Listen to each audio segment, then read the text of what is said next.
That is my pathetic attempt at a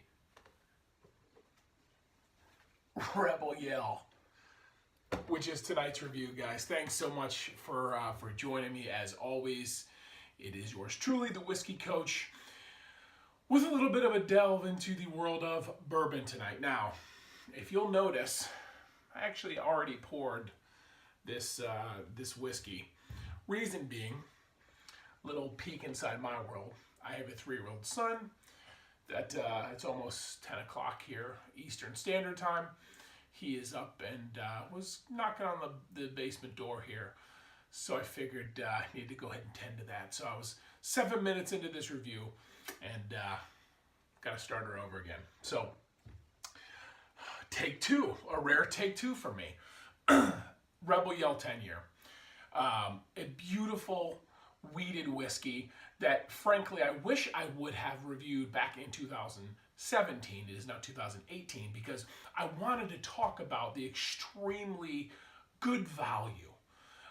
If not one of my favorite bourbons or whiskeys, period, that I tried in 2016 and 17. Definitely one of the best values. This is a whiskey produced by Luxco. Luxco is an NDP, or a non-distilling producer, out of St. Louis. The rumor is that it is a Heaven Hill distillate in that Old Fitzgerald larceny vein. This one being a 10-year wheated, kind of right in that sweet spot for me. I love the 8 to 10, 12, as old as 13, 14, 15 years. So kind of right in a sweet spot for me. And when I tried this last year, I tried the 2016, which is actually the bottle we're sipping on this evening. I absolutely adored it, so much so that, you know, I make sure I get a hand on a bottle anytime I can. Mash bill wise, it's I think they're saying 20% wheat after the corn.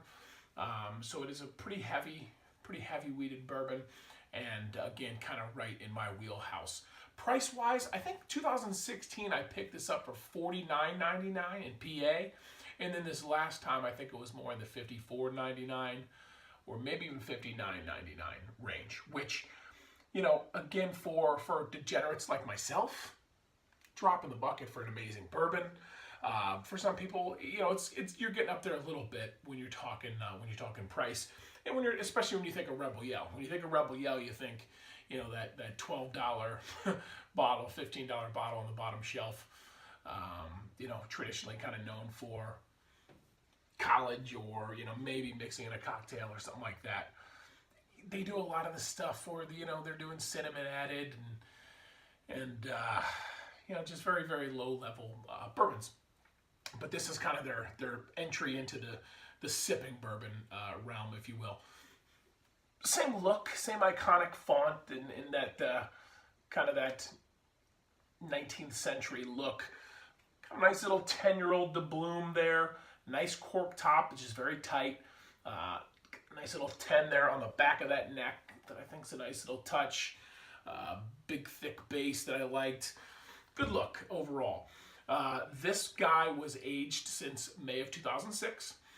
Barrel number 5043511. So why do I mention that? Single barrels. Single barrels are just that. I know I've mentioned to you guys this before, but when you're talking single barrels, you know, this barrel may be wonderful. The barrel over at the Rick House may be just meh, or vice versa. It can be that distinct from barrel to barrel. Usually not, but there are instances where one barrel is just a honey barrel for whatever reason. This one I absolutely loved.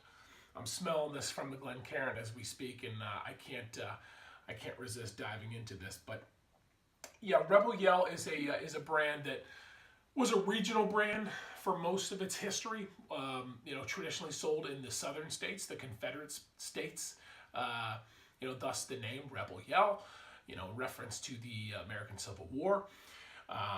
But this is something that they did a great job with, guys. A great job. Jump right into the pour.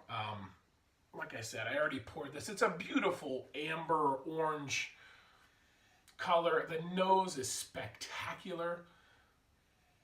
It's balanced, it's spicy, it's clove, it's apricot, it's cinnamon, it's nutmeg, it's vanilla, it's oak, it's everything you want, especially out of a wheated bourbon.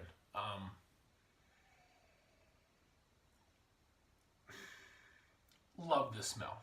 Love to smell. I could smell this all day. Can't wait anymore. Let's get after this.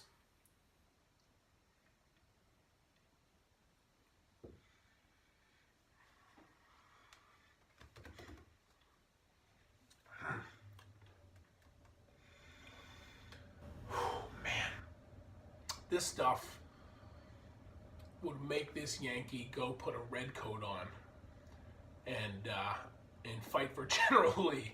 As you can see, I've got my Ohio State shirt on today. But guys, this is really, really good bourbon. 100 proof, by the way. But for 100 proof wheated whiskey, aged 10 years, it's got amazing complexity.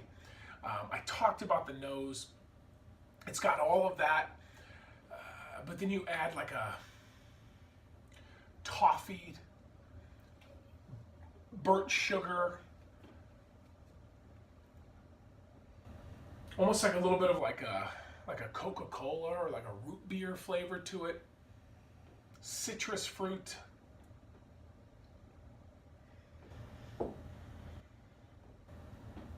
It's got the viscosity that I love. It's thick.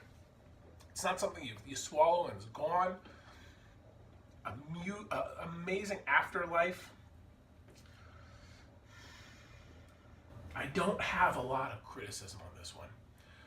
Again, I came into this one a little biased because I've had this a handful of times, but I absolutely love it and had to review this with you guys because if you're looking for a great value and if you do find this on the shelf, it's not everywhere. You can certainly pick it up on the gray market, but if you do see it on a shelf, I would buy it. 100% I would buy it. I would score this, man, I'll give this an 8.6. One of my favorites, like I said, definitely one of my favorite values, without question. One quick thing. I did this last time in take one, but I want to tell you a little bit about that box.